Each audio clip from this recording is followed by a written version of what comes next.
시 한 편을 읽어 드리겠습니다. 나는 누구인가? 나는 누구인가? 남들은 종종 내게 말하기를 감방에서 나오는 나의 모습이 어찌나 침착하고 명랑하고 확고한지 마치 성에서 나오는 영주 같다는데 나는 누구인가? 남들은 종종 내게 말하기를 간수들과 대화하는 내 모습이 어찌나 자유롭고 사근사근하고 밝은지 마치 내가 명령하는 것 같다는데 나는 누구인가? 남들은 종종 내게 말하기를 불행한 나날을 견디는 내 모습이 어찌나 한결같고 벙글거리고 당당한지 늘 승리하는 사람 같다는데 남들이 말하는 내가 참 나인가? 나 스스로 아는 내가 참 나인가?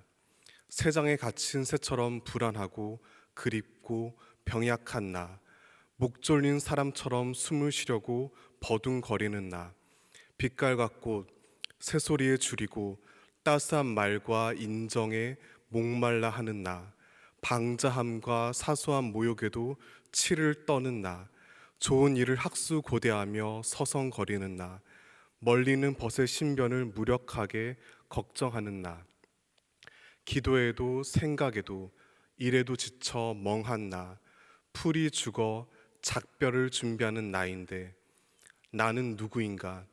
이것이 나인가 저것이 나인가? 둘 다인가?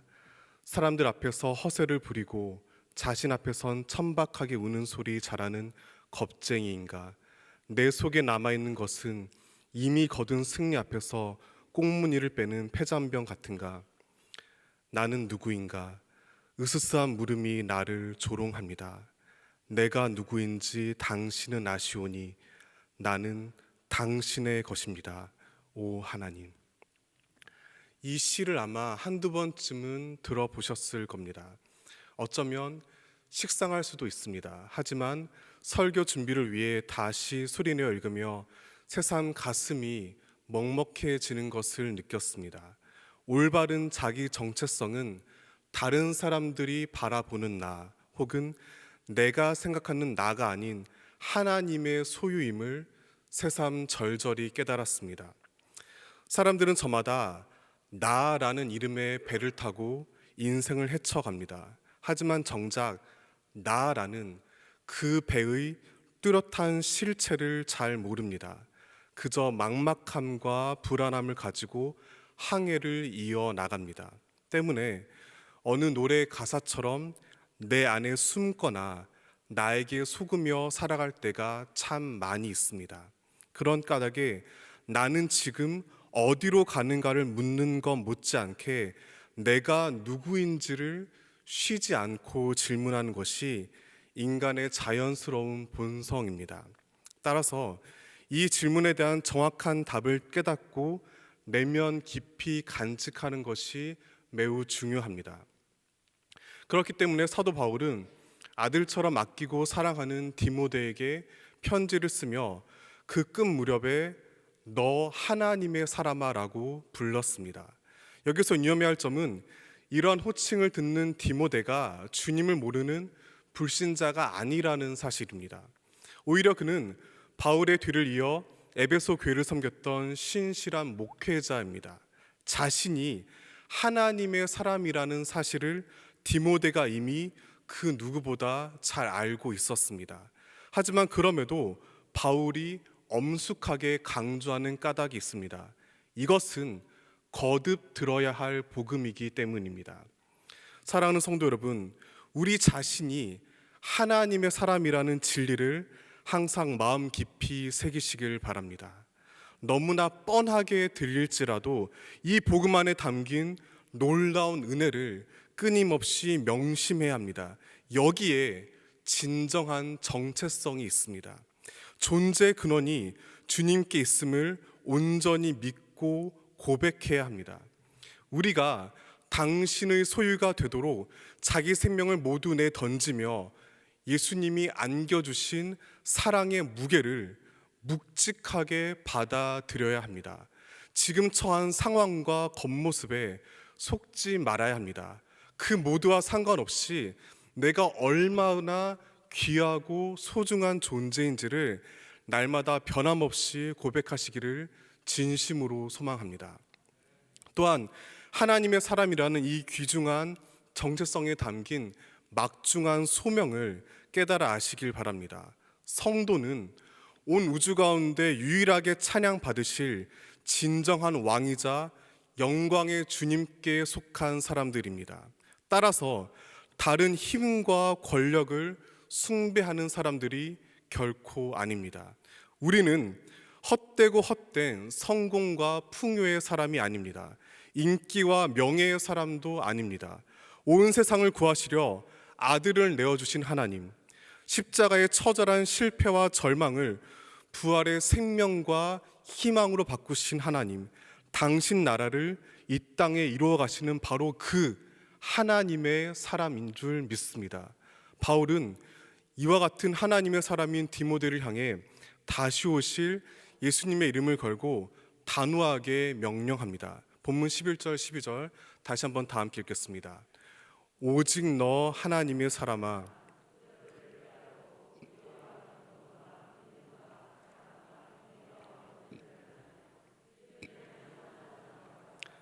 영생을 취하라. 이를 위하여 내가 부르심을 받았고 많은 증인 앞에서 선한 증언을 하였도다. 이 말씀을 피하라 그리고 취하라, 이 두 개의 동사로 정리할 수 있습니다. 하나님의 사람들은 먼저 피하는 사람들입니다. 정확히 무엇을 피해야 하는지 그 대상을 본문 바로 앞의 3절에서 10절을 통해 알 수 있습니다. 그 중에서 10절 말씀을 세번역 성경으로 읽어드리겠습니다. 돈을 사랑하는 것이 모든 악의 뿌리입니다. 돈을 줬다가 믿음에서 떠나 헤매기도 하고 많은 고통을 겪기도 한 사람이 덜어 있습니다. 우리는 이 말씀을 통해 하나님의 사람들이 지켜야 할 첫 번째 부르심을 명확히 깨달을 수 있습니다. 그것은 바로 돈을 사랑하는 것을 피하는 것입니다. 오해하지 마시길 바랍니다. 저는 여러분이 가난하게 사는 것을 원하지 않습니다. 가난 자체를 결코 아름답게 포장할 수 없습니다. 가난은 분명히 잔인한 고통입니다. 따라서 정당한 방법으로 열심히 노력해서 경제적으로 여유롭게 삶을 누리는 것은 분명 귀하고 선한 일입니다. 대신 돈을 사랑하고 추종하는 것을 엄중히 경계해야 합니다. 설령 아무리 많은 헌금과 기부를 한다 할지라도 삶의 결정적인 순간마다 하나님 대신 돈을 선택한다면 그것은 그 누구보다 돈을 사랑하는 것입니다.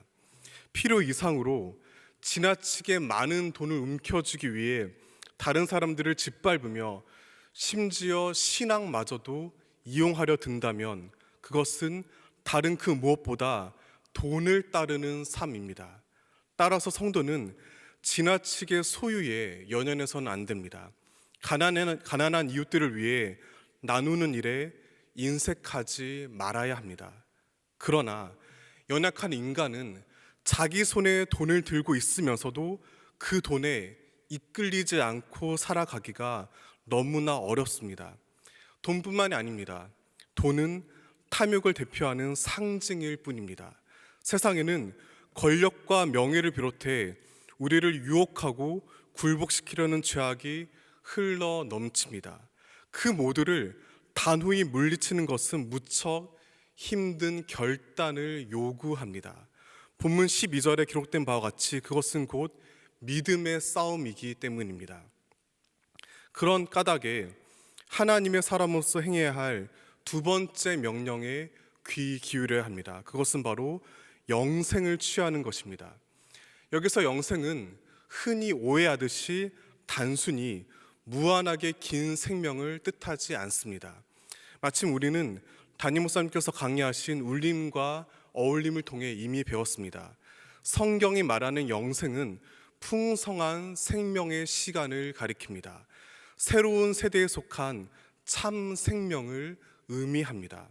그러므로 하나님의 사람으로서 영생을 취한다는 것은 오직 예수님으로 말미암은 진정한 부활 생명을 붙잡고 살아감을 뜻합니다.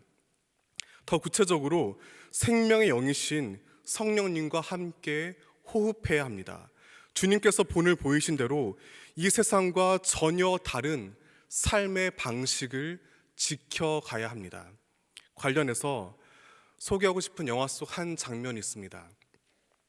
영화 대부 3편입니다.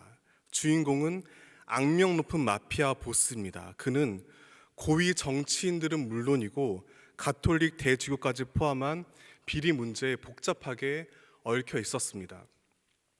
그래서 평소 존경하던 신부 람베르토에게 자신의 고뇌를 털어놓았습니다. 그러자 람베르토 신부가 그를 데리고 작은 분수로 이동합니다. 그 안에 잠겨있던 돌멩이 하나를 집어들고 그 신부가 이렇게 말합니다. 이 돌을 보십시오. 아주 오랜 시간 물속에 잠겨 있었습니다. 하지만 물이 전혀 그 안에 스며들지 않았습니다. 그런 다음 돌멩이를 깨뜨려서 그 속을 보여주면서 이렇게 말합니다. 보십시오. 이 안이 완전히 말라 있습니다. 같은 일이 유럽 사람들에게도 일어나고 있습니다. 수세기 동안 그들은 기독교에 둘러싸여 있었습니다. 하지만 그리스도께서 그들에게 파고들어 그들 안에 호흡하지 않았습니다. 영화 대부 시리즈에서 가톨릭 성례전은 중요한 배경으로 등장합니다. 주인공이 속한 이탈리아계 마피아는 적어도 공식적이고 외부적으로는 독실한 기독교 신앙을 자랑합니다. 그러나 그 와중에도 그들은 살인을 비롯한 온갖 범죄를 서슴없이 저질렀습니다. 비록 그들은 기독교에 둘러싸여 살았습니다. 하지만 하나님보다 돈과 힘을 더 사랑했습니다. 그 결과 영생 복음을 자신들 안에 깊숙이 받아들이지 않았습니다. 저는 이 장면에서 잠시 화면을 멈추고 멍하니 허공을 바라보았습니다. 깊은 충격에 빠졌습니다. 극단적인 예지만 욕망으로 가득한 제 삶이 그들과 본질적으로 그리 다르지 않았기 때문입니다. 동시에 제 마음에 떠오른 한 인물이 있었습니다. 앞서 설교를 시작하며 들려드린 시를 지은 디트리 본회퍼 목사님입니다. 그는 무려 24살이라는 젊은 나이에 교수 자격을 취득한 천재입니다. 마음만 먹으면 얼마든지 편안하고 여유롭게 살 수 있었습니다. 그러나 그는 그렇게 하지 않았습니다. 당시 독일은 아돌프 히틀러를 메시아처럼 여기며 숭배했습니다. 심지어 교회 역시 악행에 동참했습니다. 하지만 본헤퍼는 온갖 위협에도 불구하고 서슴없이 히틀러를 비판했습니다.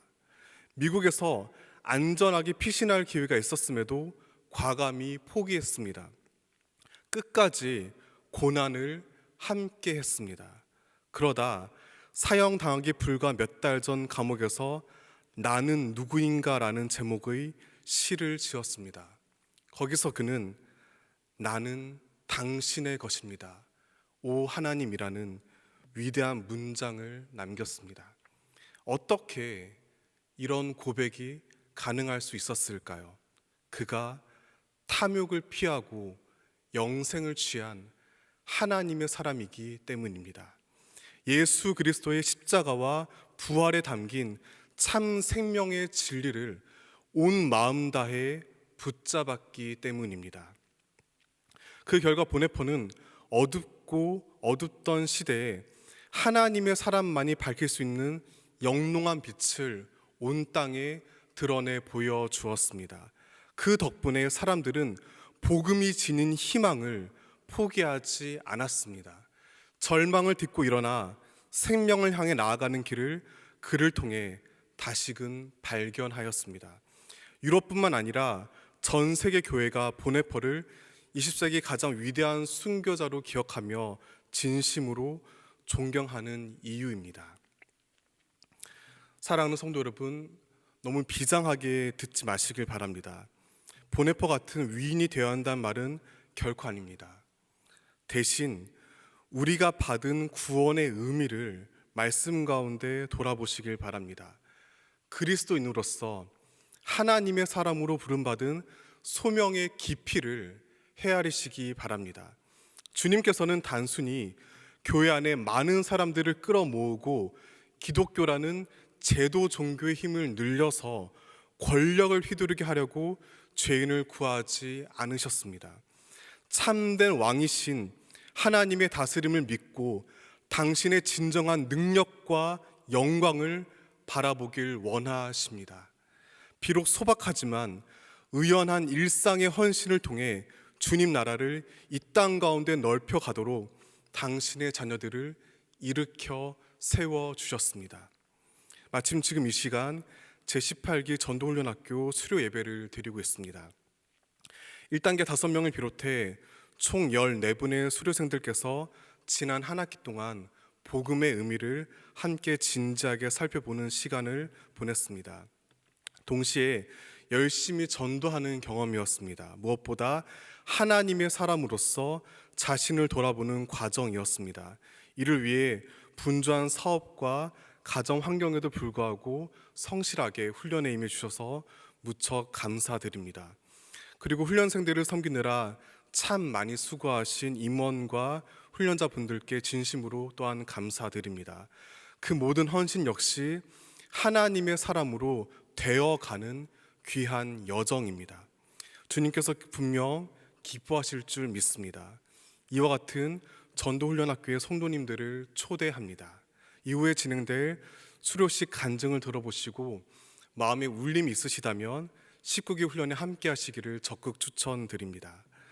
사랑하는 포항제일교회 성도 여러분, 단지 하나님에 대해 많이 아는 사람 혹은 하나님을 위해 무언가를 열심히 하는 사람이기보다 오늘날 주님께서 찾으시는 진정한 하나님의 사람으로 살아가시기를 간절히 소망합니다.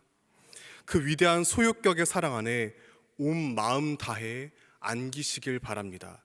그 정체성 가운데 참된 헌신을 이어나가시기를 바랍니다. 동시에 반드시 명심해야 합니다. 그 선한 싸움에 주님께서 항상 함께 하시고 끝내 승리하게 하십니다. 그 영광을 위해 하나님께서 당신의 모든 것을 내던져 우리를 소유하셨습니다. 그렇게 참 생명의 주인이신 하나님의 사람이 되어 진정한 복음의 증인으로 살아가는 우리 모두가 되기를 진심으로 소망하며 축원합니다.